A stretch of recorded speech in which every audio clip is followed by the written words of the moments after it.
As-tu déjà eu l'impression que tout s'effondrait en même temps? Comme si chaque chose que tu avais construite, chaque relation que tu avais protégée, chaque porte que tu pensais ouverte, s'était refermée sans explication? Tu as prié, tu as attendu, tu as espéré. Mais au lieu d'avancer, tu as vu des pertes s'accumuler, des départs inattendus, des silences pesants. Et parfois, cette pensée troublante, est-ce que Dieu m'a oublié? Si tu ressens cela, écoute attentivement. Ce moment n'est pas un hasard. Ce message n'est pas une coïncidence. Tu n'es pas tombé ici par accident. Il y a des saisons dans la vie où tout semble être retiré, déplacé, secoué. Et dans ces moments, on croit que l'on perd. On croit que l'on est abandonné. On croit que le ciel est fermé. Mais ce que tu interprètes comme une fin pourrait être le commencement le plus stratégique de ta vie.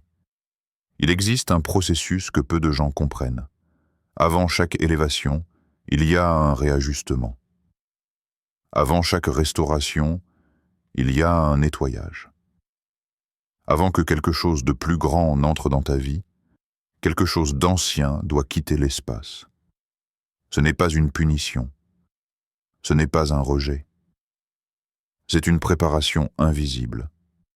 Et si tu regardes bien, même dans la douleur, tu n'as jamais été réellement abandonné. Tu as été repositionné. Peut-être que certaines relations se sont éloignées. Peut-être que des opportunités ont disparu. Peut-être que tu as traversé un silence qui t'a fait douter de tout. Mais et si ce silence n'était pas vide?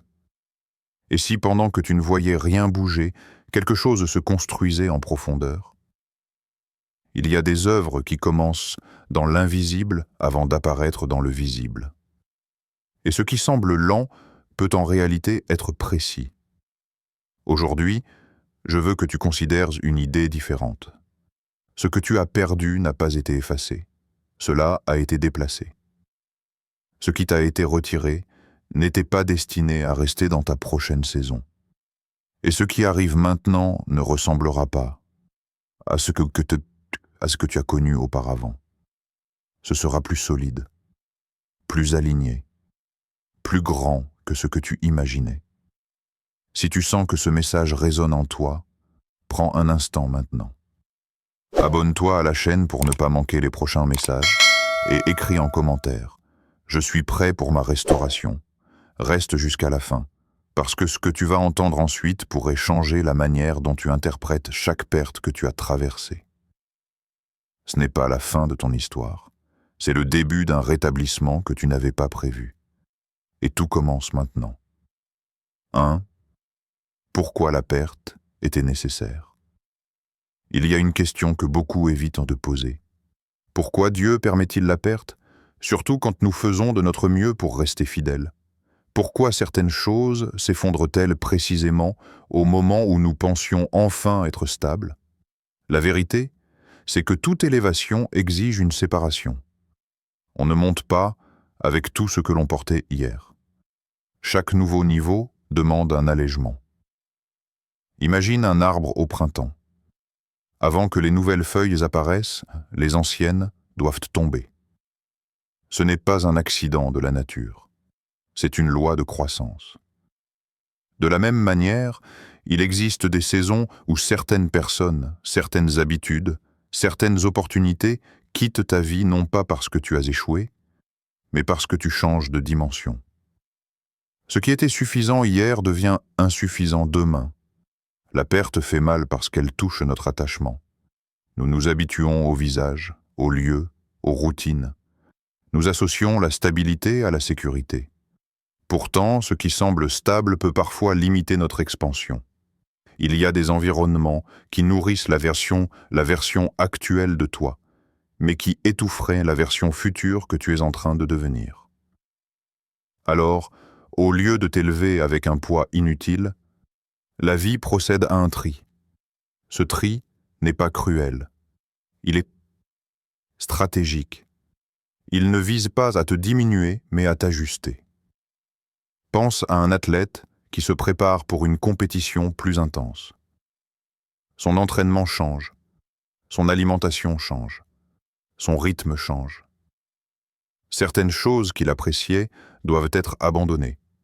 Pas parce qu'elles étaient mauvaises, mais parce qu'elles ne correspondent plus à son objectif. De la même manière, ta prochaine saison exige une préparation différente. Peut-être que tu as interprété certains départs comme un rejet. Peut-être que tu as vu certaines fermetures comme une injustice. Mais et si ces fermetures étaient en réalité des protections? Si certaines portes étaient restées ouvertes, tu serais entré dans des situations qui auraient ralenti ton véritable appel. Parfois, la direction divine ressemble à une interruption. Pourtant, c'est une correction de trajectoire. La perte révèle aussi ce qui est vraiment essentiel. Quand tout semble retiré, on découvre ce qui demeure. Et ce qui demeure est souvent plus solide que ce que l'on croyait indispensable.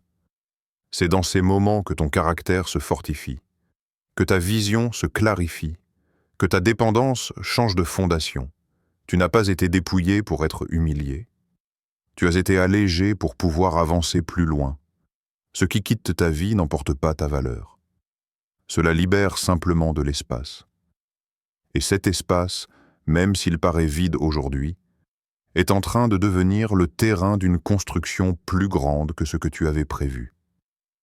Ce n'est pas une destruction, c'est une préparation. 2. Le silence qui construit dans l'invisible. Après la perte, il y a presque toujours une période plus déroutante encore. Le silence. Pas de signe clair, pas de réponse immédiate, pas de changement spectaculaire, juste une impression d'attente prolongée. Et c'est souvent là que le doute essaie de s'installer. Tu te demandes si quelque chose avance réellement ou si tout est simplement à l'arrêt. Mais le silence n'est pas une preuve d'abandon. C'est une phase de construction invisible. Pense à un architecte qui prépare un immeuble destiné à durer des décennies. Avant que les étages ne s'élèvent, il faut creuser profondément. Cette étape est longue, poussiéreuse, peu impressionnante. De l'extérieur, on pourrait croire que le projet n'avance pas. Pourtant, c'est précisément là que se joue la solidité de tout ce qui sera visible plus tard. Si les fondations sont négligées, l'édifice ne résistera pas aux tempêtes. Il en va de même pour toi. Certaines saisons semblent calmes en apparence, mais intenses en profondeur. Pendant que tu ne vois aucun mouvement extérieur, ton caractère se renforce. Ta patience s'élargit. Ta vision se purifie. Les motivations superficielles tombent et ce qui reste devient plus authentique. Le silence t'apprend à ne plus dépendre uniquement des signes visibles. Il t'apprend à marcher même quand tu ne reçois pas d'applaudissements, même quand personne ne confirme que tu es sur la bonne voie.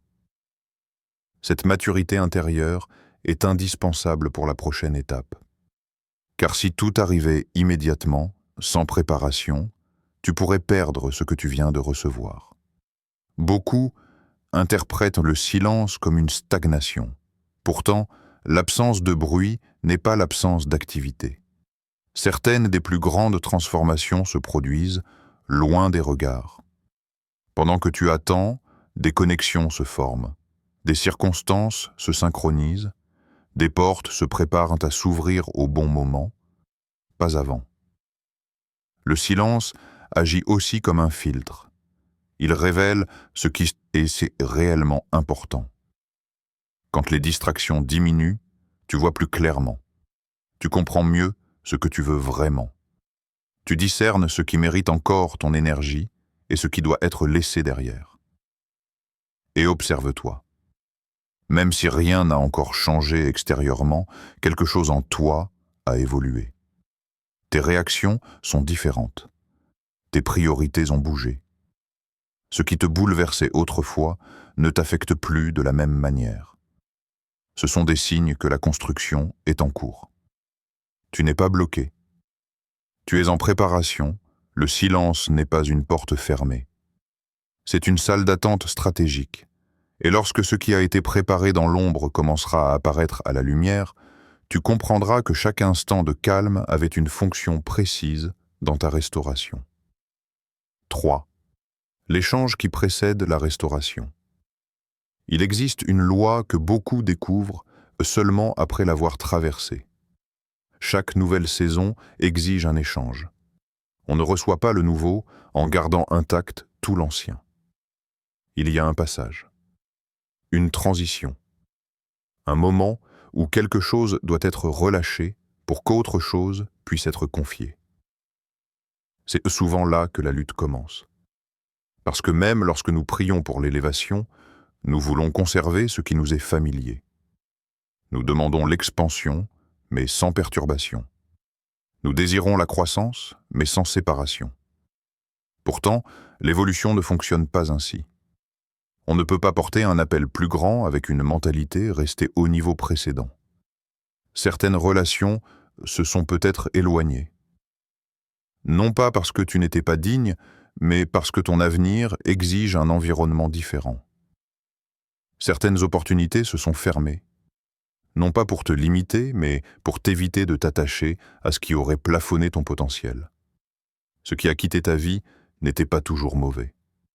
C'était parfois simplement terminé. L'échange n'est pas une punition. C'est une transition stratégique. Pense à quelqu'un qui change de maison pour un espace plus vaste. Il ne peut pas tout emporter. Il doit trier. Il doit décider ce qui appartient encore à sa nouvelle vie et ce qui appartient au passé. Garder tout l'ancien mobilier pourrait encombrer le nouvel espace. De la même manière, certaines choses doivent rester dans la saison précédente pour que la suivante respire. Il y a aussi des habitudes qui deviennent inconfortables, des conversations qui ne te nourrissent plus, des lieux où tu ne te reconnais plus. Ce n'est pas un caprice. C'est un signe de transformation intérieure. Quand ton esprit grandit, il ne peut plus se satisfaire de ce qu'il alimentait autrefois.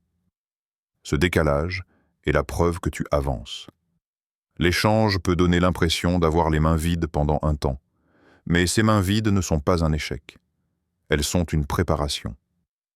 On ne peut pas recevoir quelque chose de nouveau si l'on tient encore fermement ce qui a déjà accompli son rôle. L'espace libéré est intentionnel. Peut-être que tu as interprété certaines ruptures comme des pertes irréparables. Pourtant, avec le recul, tu pourrais découvrir qu'elles ont ouvert des chemins inattendus. Parfois, ce qui semble être un retrait est en réalité un repositionnement. Tu n'es pas écarté. Tu es redirigé vers un alignement plus juste. L'échange est le pont entre ce que tu étais et ce que tu deviens. Il peut être inconfortable, mais il est nécessaire. Car la restauration véritable ne consiste pas à remettre exactement les mêmes choses à leur ancienne place. Elle consiste à introduire quelque chose de plus adapté, plus solide, plus aligné avec ton futur. Ce qui part crée l'espace. Ce qui s'efface prépare l'arrivée. Et ce que tu lâches aujourd'hui ouvre la porte à ce qui était prévu pour demain. 4. Les signes que la restauration a déjà commencé. Beaucoup de personnes attendent un signe spectaculaire, un événement clair, un changement visible et immédiat. Elles pensent que la restauration arrivera comme un éclair, impossible à ignorer. Pourtant, la plupart du temps, elle commence de manière plus subtile. Avant les grandes ouvertures, il y a de petits indices. Le premier signe est souvent intérieur. Une paix inattendue. Pas parce que tout est réglé, mais parce que quelque chose s'est stabilisé en toi. Les circonstances n'ont peut-être pas encore changé, mais ton agitation diminue. Tu réfléchis différemment. Tu réagis autrement. Là où tu paniquais autrefois, tu observes maintenant avec plus de calme. Cette transformation silencieuse est déjà une forme de restauration. Un autre signe, c'est le détachement progressif de l'ancien. Ce qui te retenait émotionnellement perd de son intensité. Les souvenirs ne te blessent plus de la même façon. Les regrets ne contrôlent plus tes pensées. Les personnes qui occupaient tout ton esprit n'ont plus la même emprise. Ce n'est pas de l'indifférence, c'est de la guérison. Tu peux aussi remarquer un désir soudain de réorganiser ta vie. Trier ton espace, repenser tes priorités, changer certaines habitudes. Ce n'est pas un simple besoin de nouveauté, c'est un réalignement. Quand une nouvelle saison approche, ton esprit commence à préparer le terrain. Tu ressens l'envie d'éliminer le désordre, pas seulement matériel, mais aussi mental et relationnel. Il y a également une clarté nouvelle. Des idées que tu ne voyais pas avant deviennent évidentes. Des décisions que tu repoussais prennent forme. Tu comprends mieux ce que tu veux et ce que tu refuses désormais d'accepter. Cette lucidité est un signe que ton discernement s'affine. Parfois, la restauration commence même par un inconfort différent. Ce qui te satisfaisait autrefois ne suffit plus.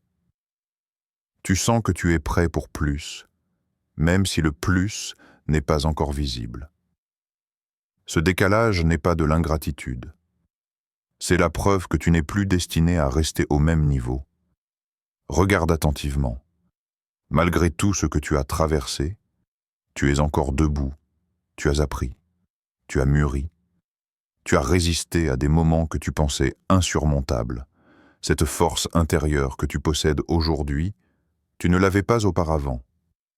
C'est déjà une restauration en action. La transformation ne commence pas toujours autour de toi. Elle commence en toi. Et quand l'intérieur change, l'extérieur finit par s'aligner. Ce que tu attends à l'horizon pourrait déjà être en train de prendre forme sous tes yeux. Pas de manière spectaculaire, mais précise. La restauration ne crie pas toujours. Parfois, elle murmure d'abord, avant de se manifester pleinement. 5. L'instant où tout s'accélère. Il arrive un moment décisif dans chaque saison de transition. Celui où tu arrêtes de résister. Tant que tu luttes contre ce qui a été retiré, ton énergie reste attachée au passé. Tu analyses, tu regrettes, tu compares. Mais le jour où tu acceptes que certaines chemins de choses sont réellement terminés, quelque chose se débloque intérieurement. L'acceptation n'est pas une défaite, c'est un alignement. Quand tu cesses d'essayer de récupérer ce qui s'est éloigné, tu libères de l'espace pour ce qui vient. Quand tu arrêtes de frapper aux anciennes portes, tu remarques celles qui commencent discrètement à s'ouvrir ailleurs. L'accélération commence souvent dans cet abandon conscient. Beaucoup pensent que la restauration dépend uniquement d'un facteur extérieur. Pourtant, il existe une coopération intérieure. Lorsque ton cœur n'est plus accroché à ce qui n'est plus destiné à rester, tu deviens disponible pour la nouveauté. Ton regard change, ton énergie change, tes décisions deviennent plus claires. C'est aussi dans ce lâcher-prise que la paix devient plus stable. Tu ne cherches plus à comprendre chaque détail, tu ne réclames plus d'explications immédiates. Tu avances avec confiance, même si tout n'est pas encore visible. Cette posture ouvre la voie à des opportunités que tu n'aurais pas vues auparavant. L'accélération ne signifie pas toujours rapidité spectaculaire. Elle signifie fluidité, moins de résistance, moins de confusion, plus de cohérence. Ce qui semblait compliqué devient plus simple. Ce qui paraissait bloqué commence à circuler. Tu réalises alors que tu n'étais pas en train de perdre du temps. Tu étais en train d'être préparé. Chaque attente avait un rôle. Chaque retrait avait un sens. Et maintenant que tu es aligné, les choses peuvent se mettre en place plus naturellement. Ce n'est pas le moment de regarder en arrière avec regret. C'est le moment d'avancer avec confiance. Ce qui a été retiré a accompli sa mission. Ce qui arrive porte une nouvelle dimension. L'accélération commence au moment précis où tu dis intérieurement « Je fais confiance au processus ». Regarde tout ce que tu as traversé, les pertes, le silence, les séparations, les moments de doute. Rien de tout cela n'était inutile, rien de tout cela n'était accidentel. Ce que tu appelais une fin était en réalité une transition. Ce que tu pensais être un abandon était un repositionnement. Tu n'as pas été rejeté. Tu n'as pas été oublié. Tu as été préparé. La restauration ne consiste pas à remettre exactement les mêmes choses à leur ancienne place.